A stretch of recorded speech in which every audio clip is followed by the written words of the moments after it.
You ever try to enjoy your morning coffee? Just a quiet moment before the world starts spinning and suddenly you find yourself in the middle of a cybercrime investigation because your Wi-Fi got snipped by your neighbor in a bathrobe? Yeah, that happened to me. It started like any normal Tuesday. I was halfway through brewing my coffee, the good stuff too, dark roast Colombian, when the lights in my kitchen blinked twice. The security system let out this low dying beep, and my voice assistant stuttered mid-weather report before going completely silent. I looked up at the screen over the island offline. No internet. No signal. Whole house dead. At first, I figured it was a flukia squirrel chewing through a line, or maybe one of those random outages that comes with living near the woods. But then my emergency line rang. Not the main line. The red one. The one that only one department ever uses, the local police dispatch. And the first thing I hear is panic. "We've lost all backup systems, Nick. Your link's down." Then she said the words that froze me. "We're blind out here." See, my Wi-Fi system isn't just for checking emails or streaming late-night documentaries. It's the emergency backup relay for the local police station, something I'd set up years ago when I worked a contract job for the city's cybersecurity overhaul. I'd built this repeater tower on my rooftop that bridged a signal directly to the emergency communications hub. Reliable, private, encrypted. We had a side deal tax rebate and a small stipend in exchange for keeping that line open 24/7. Most people in the neighborhood thought it was just some geek's oversized antenna, including my neighbor, Loretta, the self-appointed queen of the HOA. Loretta lives 2 doors down. She's got this thing where she needs to be in control of, well, everything. She once fined a guy for having Halloween decorations out 2 hours past curfew. Another time, she forced a family to repaint their porch because the shade of beige didn't match the HOA palette. I wish I were joking. She'd been after my tower for weeks. Said it gave her migraines. Claimed the birds were flying funny. Brought me a printed report she found on the internet titled "Radiation Danger Zones," with half the words misspelled. I tried to explain FCC compliance, low-frequency emissions, regulatory approval, but her ears shut down the second I opened my mouth. I kept things polite. I didn't escalate. I figured she'd eventually shift her focus to someone else. Maybe the neighbor who installed wind chimes that played Beatles melodies. But no, Loretta had decided I was public enemy number 1. That morning, standing smugly at the base of my repeater tower, still wearing her floral robe and flip-flops, was Loretta, the very same Loretta holding garden shears in one hand and my severed cable in the other, like she'd just pruned a demon out of her backyard. I walked out, stunned, still holding my coffee. She looked at me and said, "I swear, you should thank me. I've reduced the electromagnetic poison around here." I couldn't respond. My phone started buzzing again, this time from City Hall. Their IT director was practically shouting, asking why the backup link was down. They'd lost connection to 2 precincts and a fire station. That's when I realized she hadn't just cut the wire, she had dismantled the junction box. Smashed it open.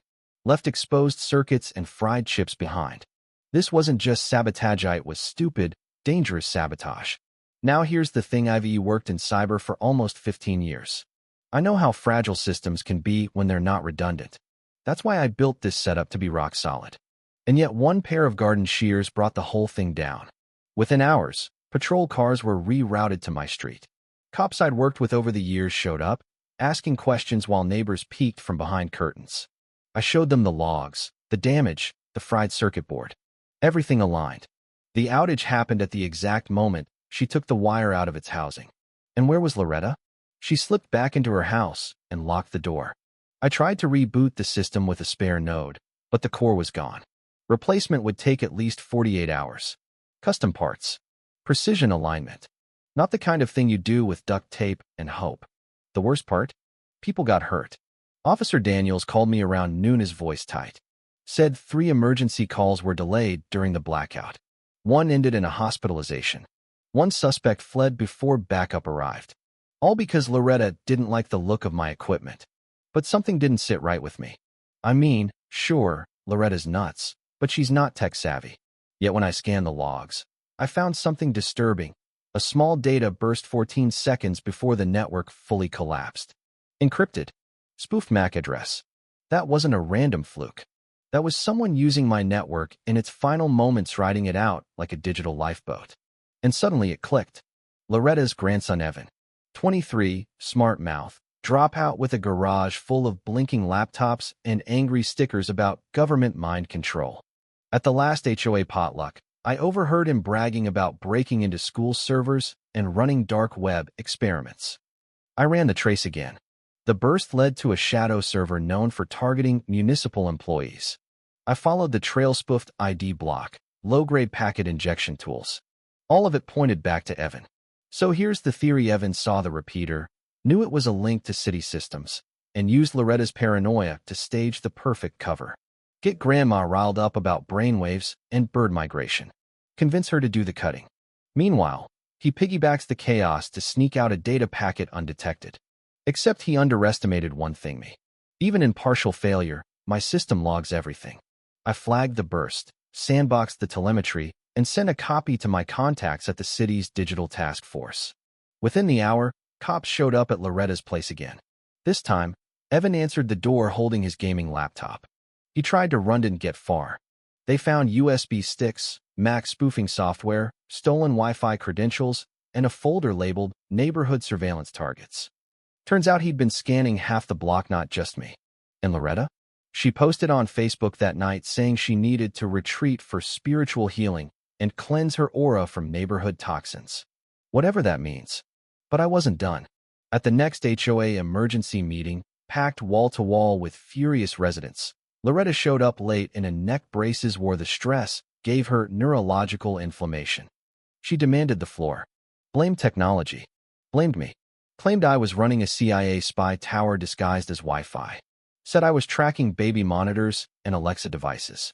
I waited calmly, then plugged in my laptop and projected the security footage. One video showed Loretta climbing my tower with a ladder. Another, her yanking the wire. Then I showed the packet logs. Evan's spoof trail. The shadow server. The whole timeline. You could hear a pin drop. People weren't just angry anymore. They were scared because they realized that while Loretta thought she was stopping invisible poison, she'd actually helped her grandson weaponize the neighborhood. And the best part? The police chief stepped into the room, confirmed it all, and publicly thanked me for building a system that had on multiple occasions saved lives. Said they were exploring a citywide failover program using citizen networks. The applause didn't come for me. It came because people realized what they almost lost. That night, neighbors signed a no-confidence petition to remove Loretta from the HOA. Over 70% signed within 48 hours. She tried to declare it invalid, filed an injunction, claimed foreign actors were influencing the board. But no one was buying it anymore. The woman had built a Faraday cage rock sculpture in her front yard. She wasn't credible, she was unhinged. By the end of the week, she was officially removed.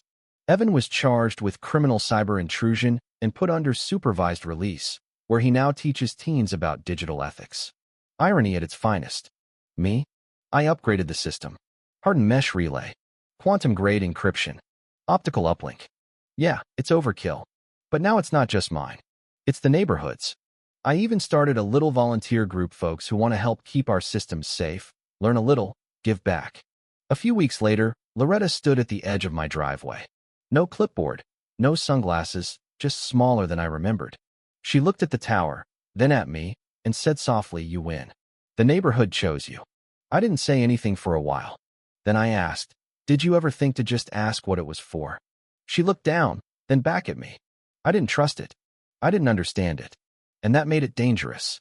That was enough. She walked away without another word. I didn't feel triumphant. I felt something closer to peace.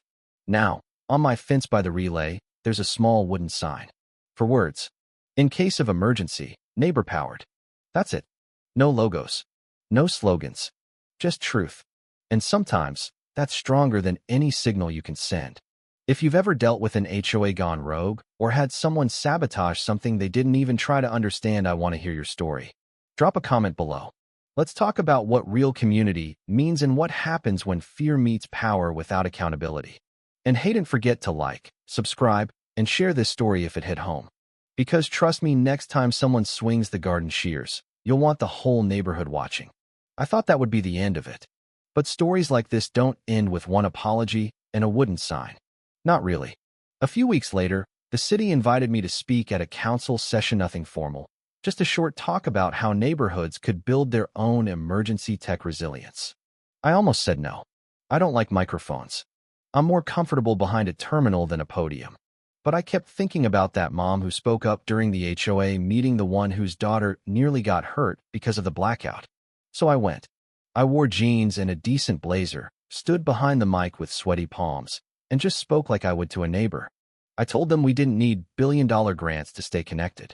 Sometimes, all it takes is one tower, a few smart neighbors, and the will to protect each other. Afterwards, a man from a nearby district came up and asked if I could help them design a system of their own. Then another. Then someone from the school board asked if the repeater could link to campus radios during lockdowns.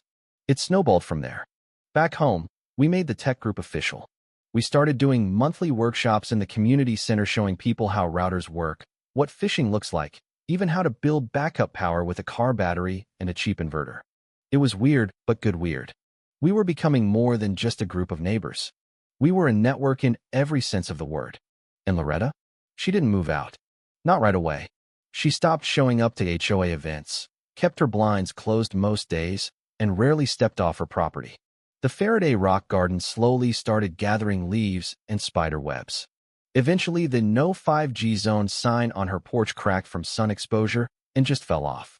One afternoon, I saw a for sale sign in her yard. A week later, her SUV was gone. She didn't say goodbye, and I didn't expect her to. But that night, while updating our signal test logs, I noticed a strange ping from the edge of the network. Not hostile, not even unusual, just a phone reconnecting after being offline a long time. It was Loretta's address. For the first time in months, her devices were connected again. A smart thermostat, a camera, even her tablet. Maybe, just maybe, she was trying to understand. Or maybe she left it behind by accident. Either way, I sat there in the soft glow of my screen, the tower humming above the roof, the wind calm outside. And I realized something. This whole thing wasn't about Wi-Fi. Not really. It was about fear. The fear of not understanding. The fear of losing control. The fear of being replaced in a world that's moving too fast. Loretta wasn't the enemy. She was just someone trying to stop the future by clinging to the past. But the thing about the future, it doesn't wait for permission. It doesn't care about HOA rules or floral bathrobes or conspiracy rants whispered across backyard fences. The future comes anyway. The best we can do is make sure we meet it together with open eyes, steady hands, and strong connections. The real kind. Between people. That's what saved us. And if someone ever tries to cut that link again, they'll have to answer to more than just me. They'll have to face a neighborhood that finally knows what it's made of. Not fences. Not fines. Not fear, but trust, built signal by signal, story by story, neighbor by neighbor. If you've ever faced something like this or seen a community rise above fear and come together, tell your story in the comments. I'll be reading them, because sometimes the best kind of firewall is each other.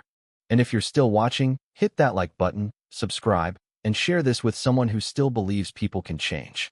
Because they can, even if they start out with a pair of garden shears and a clipboard. Especially then.